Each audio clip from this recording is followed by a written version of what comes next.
Respond lang ako ng konti, sabi ni Senator Lacson. Sayang ang pera. Nung si Alan Cayetano ang Senate President, 700 million ang nagastos. Sabi ko, saan kaya galing yon? Tapos, sabi ko, total, magaling mag-divide sila Senator Lacson, very divisive. Dinivide ko. Kasi ang ginamit niya, 28 days daw ako naging Senate President. So, tignan nyo po ha. Multiply muna, multiply. Multiply mo ang 25 million na sinabi ni Senator Win na gastos ng Senate a day, i-multiply mo yon sa 28 days, and, balik na rin mo naman, division. 700 divided by 28 days is 25 million. Yun din naman ang ginawa ni Senator Win. Tinignan niya lang yung budget ng Senado, tapos dinivide niya, nakuha yung 25 million a day. So, nasaan yung intellectual dishonesty? Nasaan ang pagtatago ng katotohanan? Simple lang po. Kahit sino po ang Senate President, 25 million a day ang gastos ng Senado kung ganun kasimple ang computation mo. Meaning, yung budget ng buong Senado divided by the number of calendar days. Di ba? So, may nabasa po ako, sorry, nakalimutan ko kung sino mismo nagsabi. Sabi niya, statistics is like a bikini. Ulitin ko ha. Statistics is like a bikini. Why? What it shows is very revealing. But what it hides is essential. So makikita nyo po, ni-reveal niya, parang pang-intriga, di ba? Kasi magaling naman talaga sila mang-intriga eh. Nagte-take turns lang naman po. Si Raffy Tulfo, si Erwin Tulfo, si Senator Ping Lacson. Tapos yung iba sa grupo nila, yung tag team lang yun. Para, kayo naman mang-inis kay Alan. Kayo naman magkalat ng hindi totoo. Kayo naman magkalat ng ganito. Palabasin natin ang gulo-gulo, di ba? Again, ano yung intent? Para hindi malaman ang buong katotohanan tungkol sa korupsyon sa ating bansa. But let's be intellectually honest. Whoever was SP nun, ganun din ang gastos. Question. Pero bakit sila one day may napasa? I challenge all the congressmen and senators. 1998 pa lang, congressman na po ako. Naging konsyal po ako, for a short while po, vice mayor. Naging member po ako ng House of Representatives. 4 na term po. 4 na term. Pangatlong term ko na po to bilang senador. I was privileged. No? God honored me by allowing me to be speaker and then for Senate President kahit maikse. I challenge lahat ng congressman, senador. Prove me wrong. Sa huling 3 araw, yung Monday to Wednesday, kapag kayan po ay session, dyan po ang ratsyadahan. Kasi lahat ng pang second reading, i-second reading na natin. Lahat ng pang third reading, i-third reading na natin. Lahat ng, halimbawa, 7 ang nakapila sa Senate or 20 nakapila sa House sa interpellation. Kakausapin na ng majority leader yon or mag-uusap majority-minority leader. Pare, isa na lang magtanong, pasa na natin to. Yun po talaga ang ano doon. But what did the group of Senator Win and Senator Lacson do? Since May 11 po, hanggang yesterday, hindi po sila naglagay ng mga miyembro ng committee nila as minority. Sila po ang ayaw magtrabaho. Hindi po sila naglagay ng mga miyembro para hindi mag-function yung mga committee. Question. Paano po yung mga ready na for BICAM na ipapasa? Yung po ay inauthorize namin. Tatandaan nyo po, May 13, yung pong inatake ang Senado, yung pong sa NBI na sinasabi lang ngayon na halatang halata na ngayon ay part ng kanilang plano na sa aming binibintang. Alam nyo po ba na the next day po ay meron pong BICAM tungkol sa voucher system sa DepEd. Yun po ay nakakasana sa House of Representatives. Nag-confirm ako, tinawagan ko mismo si Speaker D na pupunta po ako doon. Tapos nagkagulo. Kinancel nila po yun. Kung hindi ako nagkakamali, si Senator Bam Aquino ang chairman nun, ang magpapatuloy nun.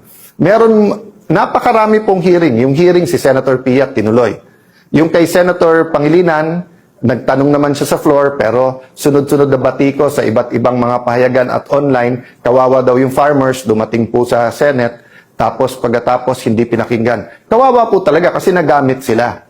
Kasi pwedeng ituloy ang hearing. Hindi nila tinuloy. So yung sinasabi po nilang hindi nagtrabaho, waling-waling po yun. No? Walang katotohanan, panay kasinungalingan. No? Banggit mo kanina, na yun daw pamumuno ni SP Alan na 28 days ay gumasta ng 700 million. Oho, 720 million daw in 28 days eh. Hindi, 700 million in 28 days. Opo. Parang panahon pa ng parang anarchy. Ganun, Oho, ano? oho. At ang nangyari lang ay nagkaroon para ng isang paghihiring na hindi naman talaga inauthorize. Oho. Yung ganun pa yung kanyang ganun yung kanyang patutsada. Opo, oho. Nakalimutan niya, Jen. Sa panahon niya, 10 buwang singkad ang nakalipas. Oo. Hindi siya tumawag kahit isa man lang na pagdinig sa flood control. Nako, oho. Ngayon, sumahin mo yun, Jen. Kasi ang pinanggalingan niya is 25 million expense per day ng Per Senado. day pala ng Senado. Kaya nakwenta niyo yung 700 million eh. Oho, oho. So 28 days times 25 25 million, Oho. 700 million. Oho. Ngayon, kwentahin mo yung 300, yung 10 Month. months Oho. times 30 days. Ilan yun, Jen? 10 day, 300, no? 300 days. Oho. Times 25 million, Opo. 7.5 billion pesos ang ginastos namin. Pero ni isang hearing ng flood control, hindi siya nagtawag. Alin ang mas magastos, Jen? Ay, siyempre, mas malaki yung billion yung pinag-uusapan. Oho. 10 buwang singkad, Jen. Oho. Okay? 7.5 billion pesos, ni isang pagdinig, wala siyang ginawa. Oho. Hindi, baka maging punto nila. Teka lang, ano lang naman ako sa Blue Ribbon Committee, hindi naman ito ang kabuuan ng Senado. Hindi, sinasabi ko yung hindi mo pagtawag ng Opo, di ba? ng pagdinig, ng tama. Kasi hindi lang naman yung Blue Ribbon ng buong Senado. Buong Senado po. Yung kabuuan ng Senado na ikaw ang Blue Ribbon, wala ka man lang naipasa sa sarili mo na magtawag ka kahit isa lang. Oho. Bakit naman? 10 months. Oho. Pagkatapos sabi niya, narinig ko siya in interview, magtrabaho na tayo. Oho.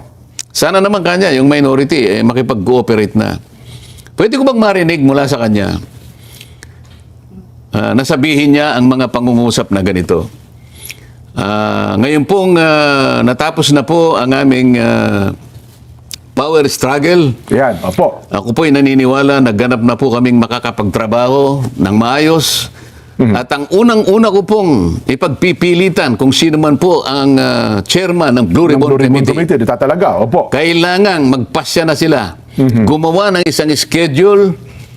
Kung kinakailangan ay weekly ang Blue Ribbon Committee sa flood control hanggang sa ito ay matapos. Dapat daily. O, Pwede ba? Hindi, kahit na weekly lang, okay na ako eh. Ba? Okay na kayo? Pero Kasi ang marami tao- namang ibang mga issue kasi na kinakaharap din ng Blue Ribbon, hindi lang naman flood control. Oho, oho. Ngayon, kung ang subcommittee binigay kay ganito, yun, pwede siyang mag-araw-araw kung gusto Mag-araw-araw, niya. oo. Ngayon, Para marathon para hearing. lang malaman natin na talagang seryoso sila na magtrabaho na tayo. Oho. Kasi dapat yun ang priority. Oho. Ang flood control na ito na problema ng ating bansa, hanggat ito ay hindi naisasaayos at ito ay hindi nagkakaroon ng ending, patuloy po na magiging bagsak ang kalagayan ng ating ekonomiya. Oho. Wala na pong gusto mag-invest sa atin. Wala. Oho. Sa ngayon lang, tingnan ninyo yung gustong mag-invest sa elektrisidad. Umaalis na sila eh. Sa energy po. Energy pa lamang yun. Oho. Katakot-takot na utang na ang... Mabigat po. Ngayon, kailangan nating magkaroon ng manormalize natin ang ating bansa. Oho. At ito ang pinaka hinihintay ng ating mga mamamayan. Magkaroon ng ending itong naganap na pinaka malawak, pinaka maanomalya na pagnanakaw sa salaping bayan, Jen.